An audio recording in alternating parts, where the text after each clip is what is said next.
Eddie Ramírez fue coordinador nacional de gente de petróleo y fue presidente de Palmaven, cuando Petróleos de Venezuela era una de las compañías petroleras más importantes del mundo. Está con nosotros y un excelente analista político. Acaba de escribir un trabajo, su análisis de lo que pasa en Venezuela o lo que podría pasar en las próximas semanas, meses y posiblemente, ojalá, años, que quisiera que nos hablara de eso. En un trabajo que comienza así: todas las opciones están sobre la mesa. Es una expresión para engañar a ingenuos. En teoría puede haber muchas, pero en la vida real existen restricciones que las reducen a muy pocas. Y por ahí continúa y quisiera que nos hablara de eso. Bienvenido, Eddie Ramírez.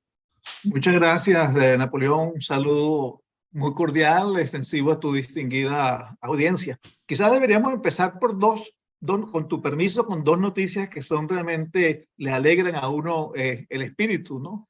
Primero, la designación de una comisión de primaria ideal. Realmente es inobjetable los nombres que aparecen en esa comisión para las elecciones primarias. Creo que nadie tiene argumentos para objetar alguno de los nombres que fueron designados para estas elecciones, ¿no? Independientemente de lo que suceda o no suceda y del trabajo que quieran hacer y se crea o no se crea en este proceso, ¿no?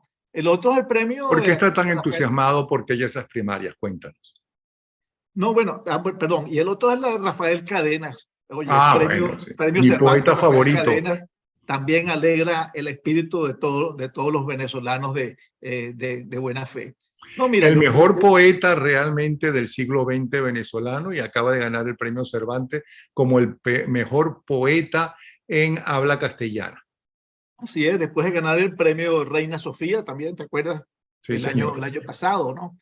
No, mira, yo creo que no es fácil ser entusiasta de un proceso electoral donde nos guste o no nos guste, no tenemos unos candidatos ideales, unos candidatos que despierten un gran entusiasmo en la población y donde tenemos un régimen que va a colocar todos los obstáculos del mundo para que estas elecciones no tengan éxito, ¿no?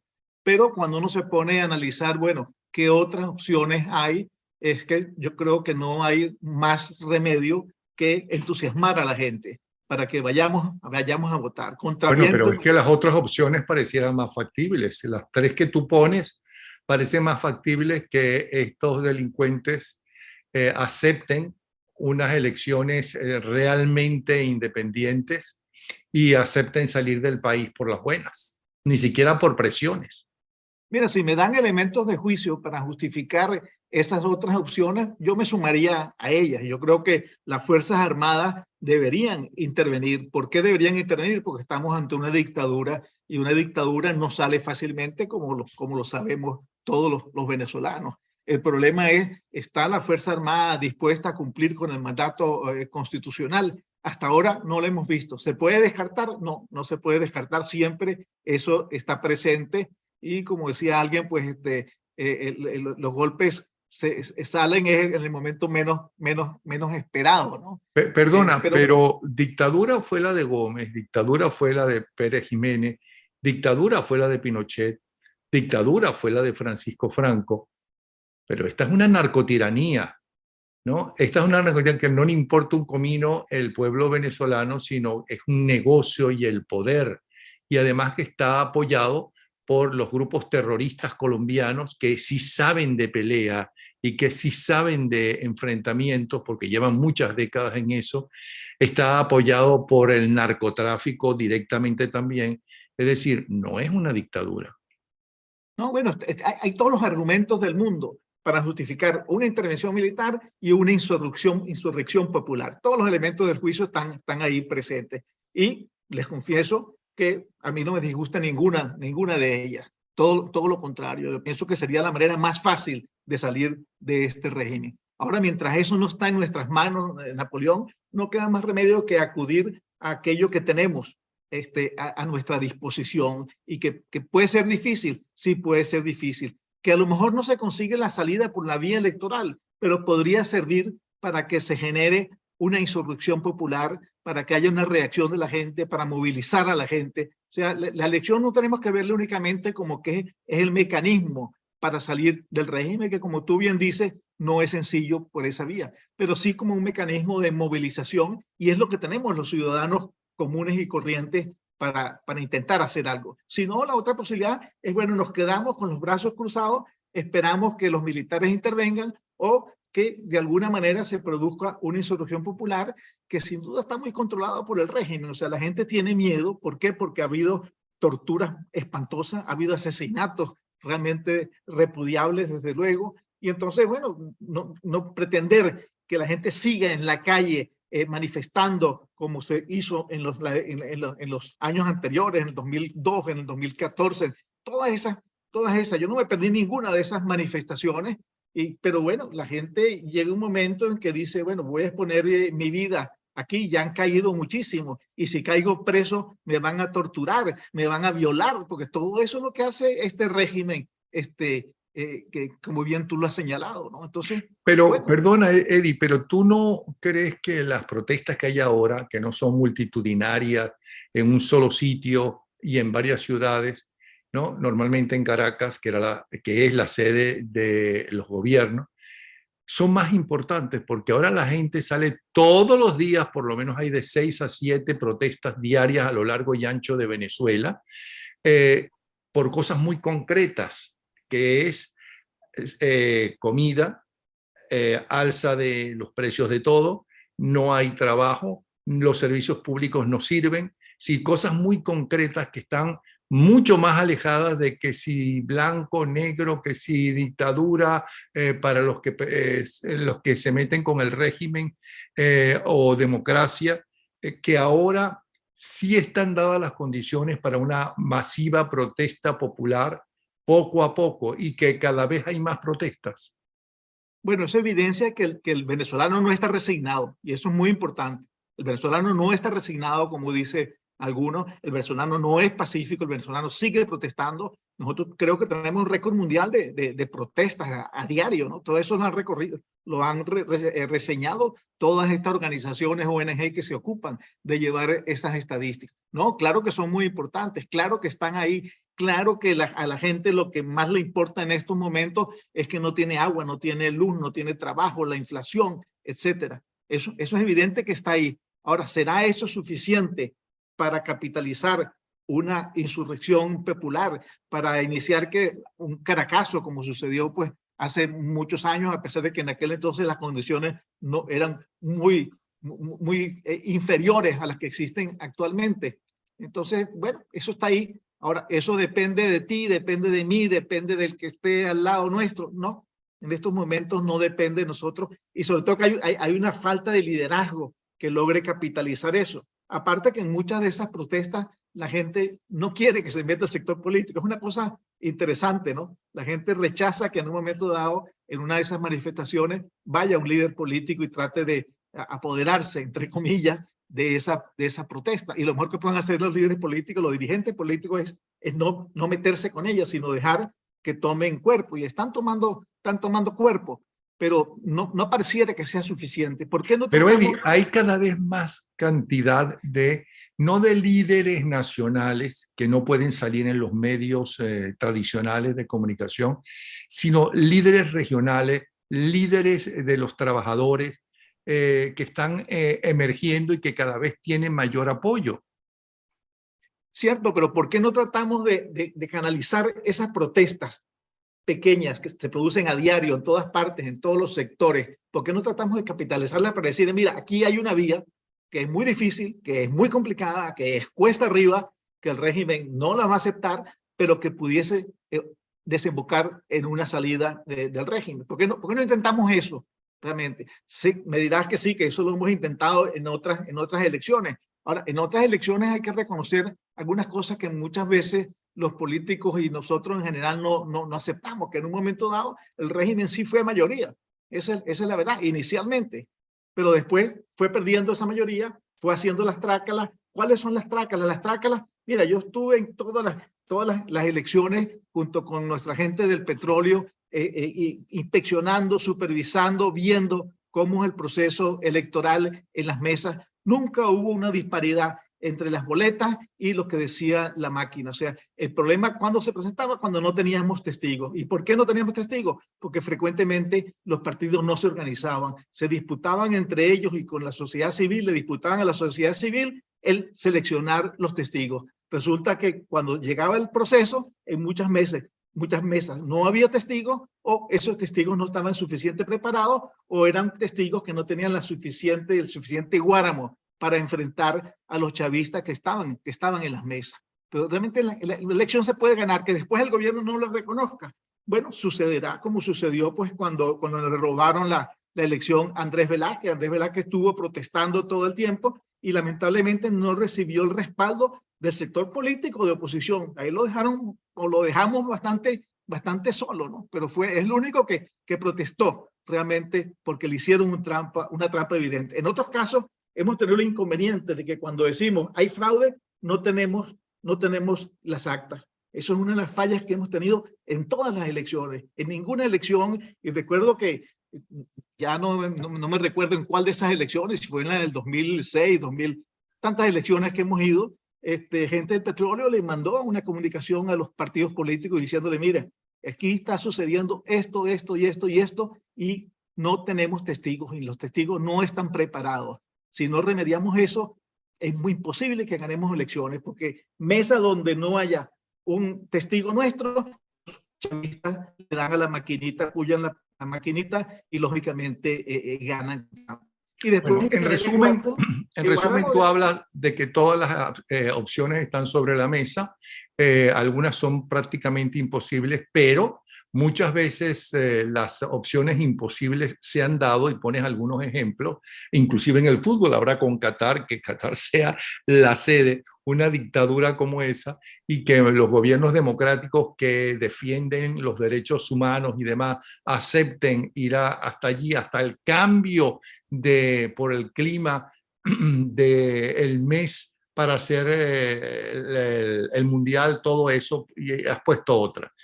Pero escogiste tres, creo que te falta uno con tu permiso, tres opciones que podrían ser válidas, porque como todas las opciones están sobre la mesa, a lo mejor sucede algo con la presión internacional, con presión de militares, también que quieren cumplir con la Constitución, pero están esperando el momento de mayor debilidad del narcorrégimen, para no caer presos, torturados o asesinados como sus compañeros que han sido torturados y asesinados, y que muchos de ellos están presos, pero vivos.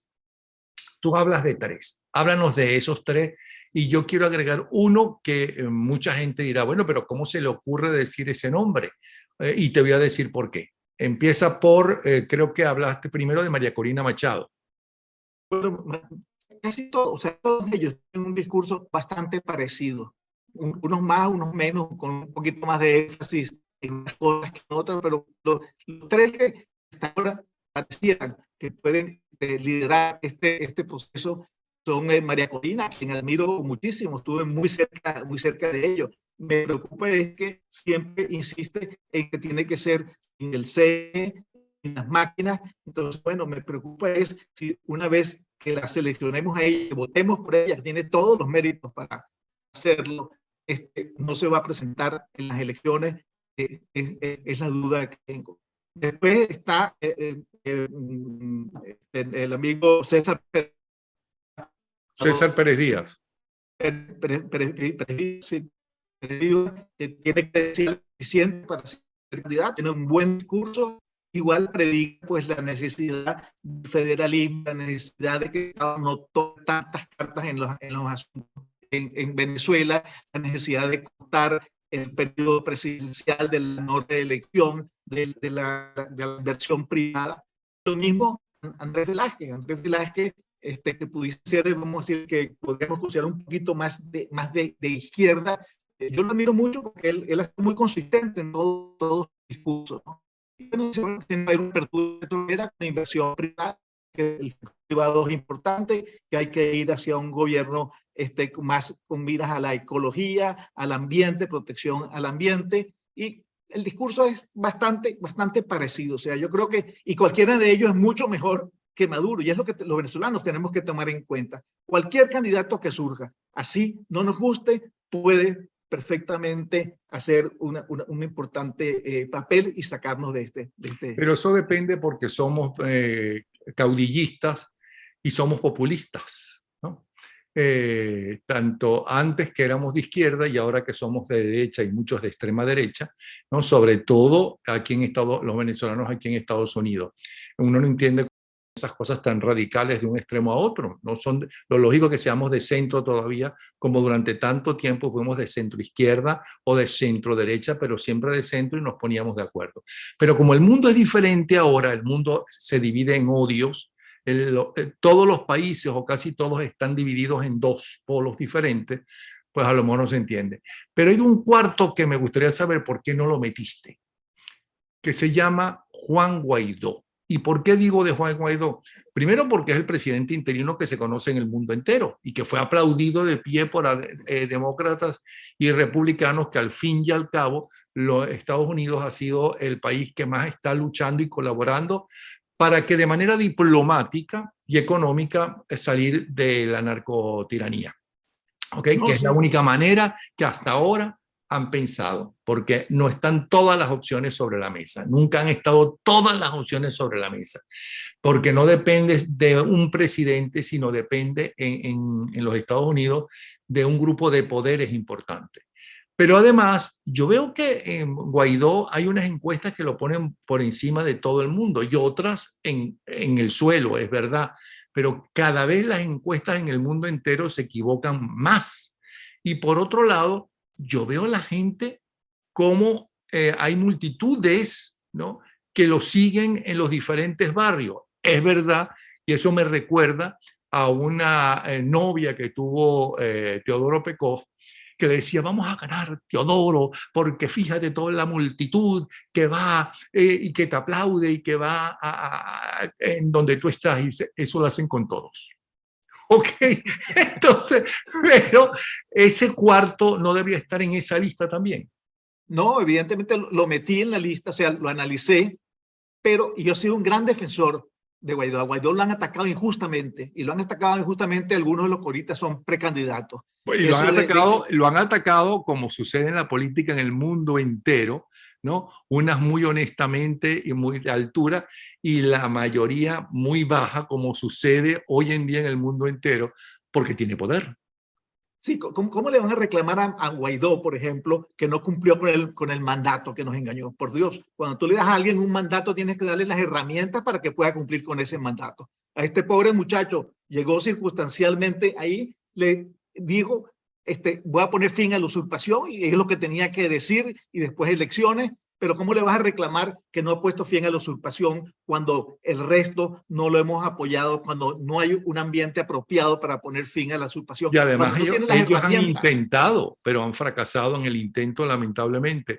Sí. Pero la misma crítica velada que le haces a María Corina se le puede hacer también a Juan Guaidó, porque al igual que María Corina, él no ha estado en ningún puesto, sino hasta ahora, es verdad, ¿no?, en un puesto ejecutivo. Es decir, Andrés Velázquez sí, ¿no? César Pérez Vivas también, pero ni Guaidó ni María Corina han estado allí. ¿Por qué criticas a María Corina en eso y a Guaidó ni siquiera lo mencionas?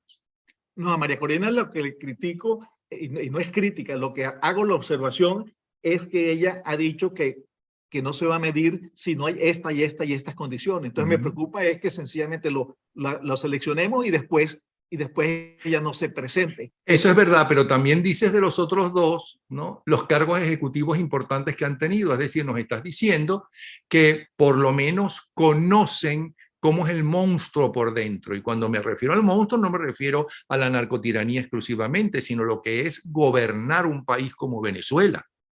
No, a eso no le debemos dar tanto peso. Muchos de los que hemos tenido, que han tenido esa experiencia de gobernantes, lo han hecho mal. O sea que no le demos peso a eso. Le doy más peso a la otra, la duda si se presenta o no. En el caso de Guaidó, es un joven que tiene mucho valor, muchísimo mérito, lo admiro mucho.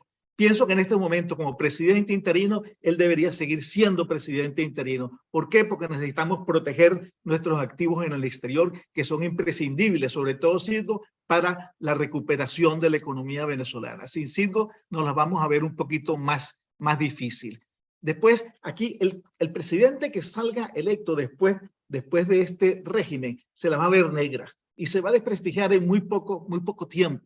Entonces, una persona joven como Guaidó, pienso que debería más bien esperar más años y dedicarse ahorita a tratar de unir a la oposición, de crear un ambiente favorable a la parte electoral y la defensa de nuestros activos en el exterior. Creo que desde el punto de vista del personal sería un error. ¿Que me gustaría que fuera candidato? Sí, realmente ya te digo, lo he defendido desde un principio, tiene mérito, es valeroso, está recorriendo el país, la gente lo conoce.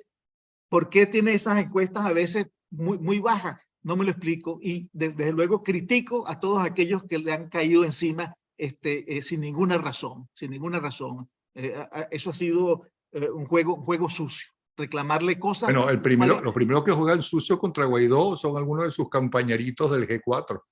Pero bueno, sí, o una cosa, ¿Venezuela qué tipo de régimen tiene? Porque da la impresión que es un régimen inconstitucional, ¿no? En el caso del gobierno interino, porque da la impresión que es parlamentario. En la Constitución no dice que Venezuela debe estar regido por un régimen parlamentario donde el presidente lo que tiene que es recibir las órdenes de lo que decida el Congreso.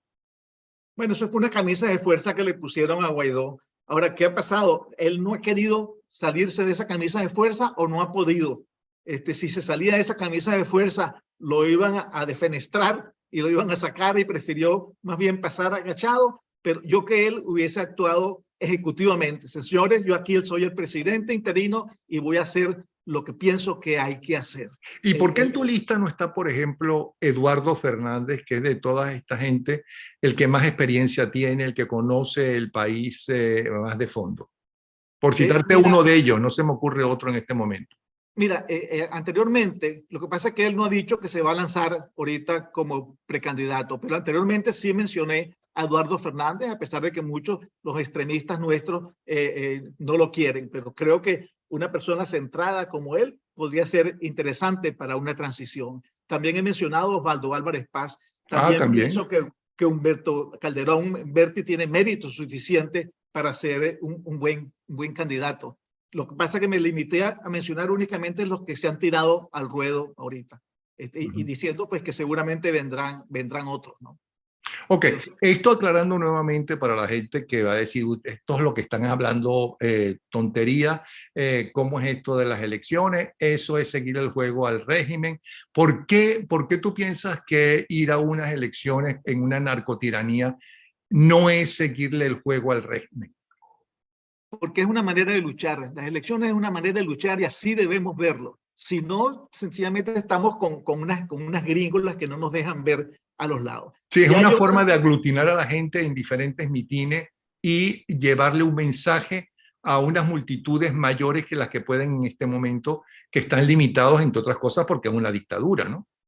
Claro, si no hay una campaña electoral, sencillamente todo el mundo está callado, no pasa nada. Hay esas pequeñas manifestaciones importantes, como tú bien dices, pero que no conducen a mayor cosa si no hay un movimiento un poco más masivo, ¿no? Entonces, por eso que es la campaña electoral. La campaña electoral probablemente no sea un fin, sino un medio para movilizar, pero tiene que haber un liderazgo que después movilice, que no se quede y piense, no, bueno, no voy a convocar a la gente porque puede haber una matazón. Eso fue realmente un error decirlo y un error practicarlo, ¿no? No, lo que se podía haber hecho, porque ese muchacho tenía mérito realmente hasta ese momento, y bueno, tiene mérito, es que no, yo no quiero que la gente vaya, voy yo, ¿ok? Yo voy a dar la cara y voy a ir hasta allí. Si a alguien le van a pegar un tiro, tiene que ser a mí. Todo lo contrario a lo que hacen la mayoría de dirigentes, empezando por Fidel Castro, que nunca iba a ninguna de esas batallas, y luego se hace él con el poder, porque es que hay que cuidar al caudillo, ¿no? Pero por lo demás, ¿qué otra crítica tienes? Ninguna. ¿Tú crees que otra de las cosas que le conviene mucho al narcorrégimen, si no es el narcorrégimen, el que se lo ha metido tanto a la cabeza a algunos venezolanos que se lo creen honestamente, y eso que rechazan el narcorrégimen? ¿Tú crees que la mayoría de esos dirigentes políticos están vendidos a la narcodictadura? No, eso ha sido una labor nefasta de mucha de nuestra gente, de que por cualquier cosa lo descalifican. Ahorita le han caído encima, por ejemplo, a Manuel Rosales, porque le agradeció a Maduro que lo hubiese felicitado por el éxito de las gaitas, etcétera y tal. Bueno, no podemos pararnos en tan pocos detalles. Si hubiese sido yo o tú, no hubiésemos hecho eso. Pero cuando alguien es gobernador hay que ubicarse en esa posición de que mal que bien tú tienes que mantener una relación, y esa relación no implica colaboracionismo. Entonces aquí hemos descalificado a cualquiera. Perdona, desde mi punto de vista escogiste muy mal ejemplo, pero bueno, sigue. Sí, es que sé porque es polémico el punto. Es polémico el punto, no hay duda, pero hay que y no por lo de las gaitas, sino por cosas anteriores, pero sigue usted. Sí, me estoy refiriendo específicamente a eso que la gente, entonces la gente critica por cualquier cosa, o sea, porque hoy, como tú dijiste al principio, el centrismo no paga, y lo estamos viendo ahorita en Estados Unidos. Realmente o eres de un lado o eres del otro. Y eso es nefasto para una sociedad. Tenemos que buscar alguna manera de irnos acercando. Desde luego no con los narcotraficantes estos, pero sí de alguna manera. Por ejemplo, a mí me complace mucho que un joven como Nick Evans esté de este lado. Él tendrá pues que también que aclarar desde cuándo fue que piensa que se violaron los derechos humanos, si es después que él se salió o de antes también se violaban los derechos humanos, porque se salió de marea socialista también. Pero es importante que un joven que estuvo de ese lado se haya pasado para este lado. Lo mismo algunos de los disidentes del chavismo, si mal no recuerdo, Rodrigo Cabeza y otra gente que es gente valiosa con los cuales en algún momento hay que entenderse. Pero estamos empeñados en Pero tú me perdonas, tú hablas del narcorrégimen como si ellos no fueran narcotraficantes, unos delincuentes, no tuvieran precio sus cabezas por la justicia internacional, no estuvieran denunciados y se está investigando en la Corte Penal Internacional. Si tú avalaste los crímenes de antes, no tienes ningún derecho, ¿no?, a que yo te crea de que no sigues trabajando para el régimen o ¿sí? que yo o que apoye. O sea que mientras tú estabas allá, esos crímenes estaban bien hechos, pero cuando por alguna razón te vas, ¿no?, entonces ya los crímenes son malos. Por eso ellos tienen que aclarar mucho eso. Pasa lo mismo que con Luisa Ortega, ¿no? Luisa Ortega, tuve oportunidad de saludarla en algún momento que vino aquí a Canadá. Mi mujer dejó 3 días de hablarme, pero bueno, me acerqué no solamente a saludarla, sino a entregarle el libro mío, La Indoblegable Sociedad Venezolana, para decirle, mire doctora, aquí me gustaría que usted leyera este libro donde aparecen reseñados una serie de quejas que le hicimos a usted cuando era fiscal y donde aparecen una serie de violaciones a los derechos humanos en su época Pero tú fiscal. me perdonas, tu mujer te ama, porque eso es una causal de divorcio de una vez. Ella te ama, porque 4 días no es suficiente. Está bien. No, bueno, lamentablemente lo estoy oyendo y espero que no aplique la cosa con efecto retroactivo, ¿no? No, mira, todos ellos tienen que aclarar estas cosas, todos tienen sus pecados. Y hay muchísima gente que tiene pecadillos. Algunos de esos pecadillos tendremos que olvidarnos, sin duda alguna. De los pecadillos es posible, pero que pasen por la justicia primero. No, correcto. Y sobre todo, tú no le puedes pedir a alguien que lo asesinaron, a los familiares, mira, reconcíliate con esta persona que estaba al mando de eso. Eso no se lo puedes pedir. Por eso, los que han cometido un delito tendrán que pagar el delito. Aunque en el caso de Mandela, a él le resultó eso, porque mira que mataron ese gobierno blanco racista, mira que mató y maltrató, ¿no?, al pueblo, pero y había gente radical que, bueno, hay que tratarlos igualitos, hay que fusilarlos, hay que enjuiciarlos, fusilarlos, inclusive la mujer de Mandela, que eso fue causal de su divorcio, ¿no? Sí, así, bueno, con todos los dictadores ha pasado eso. Pasó con Pinochet, pasó con Franco, el régimen de Franco fue horrible, todas las matanzas que hubo, todas las violaciones de los derechos humanos. Sin embargo, se lograron. Todavía quedan algunos residuos de esa queja de que no se hizo la justicia como debía hacerse, ¿no? En Colombia están viviendo un proceso que va a durar muchos años para la reconciliación también, ¿no? Pero en el fondo habrá que buscar alguna manera de que los menos malos, vamos a llamarlo así, si es que eso cabe, puedan realmente permanecer en una relación decente, vamos a llamarlo así, si es que el término cabe, ¿no? Es un proceso difícil, no es fácil, pero tiene que lograrse. Entonces, yo creo que lo que hay es que poner cada uno en nuestra parte, pero volviendo al tema, insisto en que creo que el esfuerzo principal ahorita tiene que ser salir del régimen. Y para salir del régimen tenemos una vía. Algunos dicen, bueno, ¿cómo vamos a ir a una elección si este es un régimen usurpador que fue electo ilegítimamente ahí, legalmente ahí? Entonces si vamos a la elección lo vamos a avalar. No vamos a avalar nada. Sencillamente hay una ventana ahí que debemos aprovechar. Claro, entendemos. Entendemos. Eddie, de verdad que muchísimas gracias. Se nos acaba el tiempo. Habíamos hablado de 25 minutos, que es lo que me permite Zoom en este momento. Gracias, Eddie Ramírez. Bien interesante ahí lo que escribe. Espero que la mayoría de la gente entienda, ¿no? Lo que estás escribiendo y por lo menos les sirva para recapacitar. Un abrazo, ¿sí? Muchas gracias, Napoleón. Muy amable. Y tu mujer te ama. Okay. Hasta luego. Está bueno.